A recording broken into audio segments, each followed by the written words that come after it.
प्रश्न है हमारे पास, एक एपी 24, 21, 18 के कितने पदों का योग 78 है। तो हमें एसएन दे रखा है 78, ठीक है। तो हमारे पास एक एपी है और उसका एसएन दे रखा है 78। हमें बताना है इसमें, इस एपी में कितने पद हैं। इसका मतलब हमें यहाँ पर एन निकालना है। तो ए हमने लिख रखा है 24 और डी हमने निकाल लिया -3 और फॉर्मूला लगा दिया हमने एसएन का। एसएन का क्यों? क्योंकि हमें योग निकालना है ना, तो योग मतलब एसएन का फॉर्मूला आप लगाएंगे। इसके बाद हम इनके अंदर वैल्यू को रखते हुए जाएंगे। तो एसएन हमें दे रखा है, एसएन हमें दे रखा है 78, तो एसएन की जगह हम लिखूंगा 78 बराबर एन हमें निकालना है 2 का 2। इसके बाद 2 का 2, ए कितना है हमारा, ये हमारा है 24 गुणा 24 प्लस एन हमें निकालना है 1 का 1, डी हमारे पास है -3, ठीक है। ये मैंने रख दी वैल्यू। अब आगे देखिए, ये बराबर का निशान दिख रहा है आपको, इसका मतलब हमें यहाँ क्रॉस मल्टीप्लाई करनी है। तो 78 दूनी 156, ठीक है, बराबर अब क्या आएगा, इधर कुछ नहीं है तो आएगा एन एकम एन, 24 दूनी 48 जमा, अब देखिए n -1 है और ये -3 बीच में है, गुणा, तो मतलब इन दोनों की गुणा होगी। तो -3 के n से गुणा करेंगे तो क्या आएगा, -3n, ठीक है। अब -1 की -3 से गुणा करेंगे तो क्या आएगा, 3 एकम 3, वो भी जमा का 3। जमा का 3 क्यों? क्योंकि माइनस माइनस प्लस होती है जब हम गुणा करते हैं। उसके बाद देखिए 156 ऐसे ही रहेगा बराबर n का n, अब 48 का 48 प्लस माइनस का 3n जमा 3 का 3, ठीक है।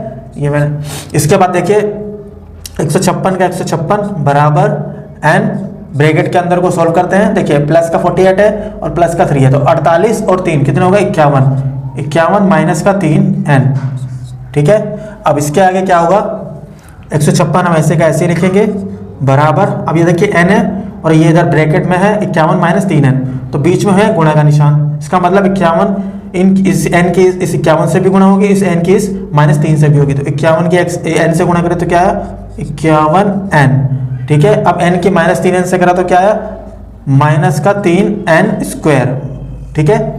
अब आप यहाँ से ध्यान से देखिए, ये एक द्विघात समीकरण बन रहा है ना, एक द्विघात समीकरण बन रहा है।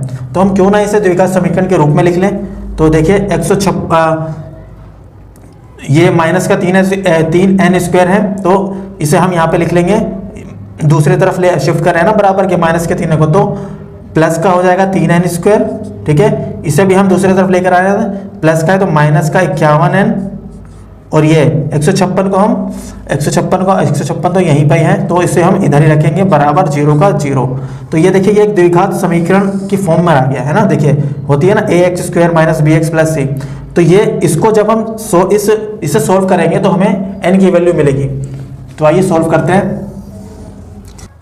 तो द्विघात समीकरण हमें मिला 3n² -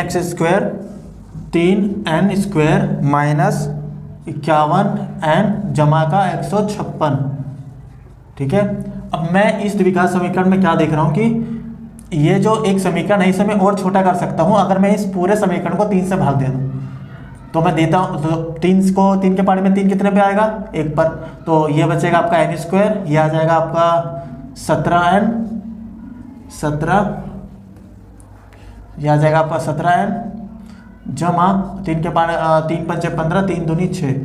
तो मैंने इस समीकरण को और छोटा करके बना दिया। अब मैं क्या करूँगा, ये जो 17 है ना, घटा का 17, इसको मुझे 2 नंबर में तोड़ना है, 2 नंबर में तोड़ना है, ठीक है। अब देखो कैसे इसको तोड़ने का तरीका है। यहाँ पर देखिए कुछ नहीं है तो 1 है, इस 1 की मल्टीप्लाई कर देंगे c से, यानी 1 को 52 से, यानी 52 एकम 52। अब 52 की निकालेंगे एलसीएम, तो मैंने निकाली 52 की एलसीएम, तो आया हमारा 2 दूनी 4, 2 × 6 = 12, 2 एकम 2 × 3 = 6, 13 एकम 13।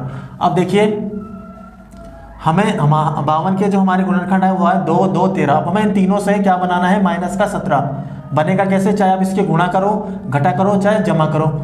आया क्या, देखिए 2 और 2 जब मैं जमा करता हूँ और 13, 4 और 13, ठीक है, 2 दूनी 4, चाहे 2 में 2 जोड़ लीजिए, चाहे गुणा कर लीजिए, आएगा 4, और 13 और 4 होते हैं 17, जो मुझे चाहिए भी। अब बात आती है कि इन दोनों के आगे साइन किसका लगेगा। साइन इधर में जमा का 4 और माइनस का, अगर मैं 13 करता हूँ जमा का 4 और माइनस का 13, तो आंसर आता है हमारा 13 में से 4 का है 9 माइनस का, ठीक है। लेकिन हमें 9 नहीं चाहिए, माइनस का हमें चाहिए माइनस का 17। तो हम क्या करेंगे, दोनों तरफ माइनस का साइन लगा देंगे। अब क्या होगा, माइनस माइनस प्लस, 13 और 4 17, बड़ा कौन है 13, 13 का आगे माइनस है तो माइनस लगेगा। तो हम क्या करेंगे, इन दोनों को उठा के यहाँ पर लेकर आएंगे, ठीक है। एन स्क्वायर का एन स्क्वायर रहेगा, ठीक है। अब 17n की जगह मैं लिखूंगा माइनस का 4n, n इसका, ठीक है, और माइनस का 13n जमा 52 का 52। अब क्या करेंगे, देखिए अब लेंगे कॉमन इन दोनों में कॉमन क्या है, मतलब एक जैसा क्या है, कॉमन है इनमें, n कॉमन है, n लिया ब्रैकेट, इधर n बचा था n माइनस 4 का, ऐसे ही, ठीक है। अब इधर देखिए कॉमन क्या है, कॉमन देखिए 13 के पहाड़े में 52 आता है, ठीक है, तो 13 कॉमन हो गया, और इधर माइनस था तो माइनस लगाया, ब्रैकेट, इधर क्या बचा, इधर बचा n।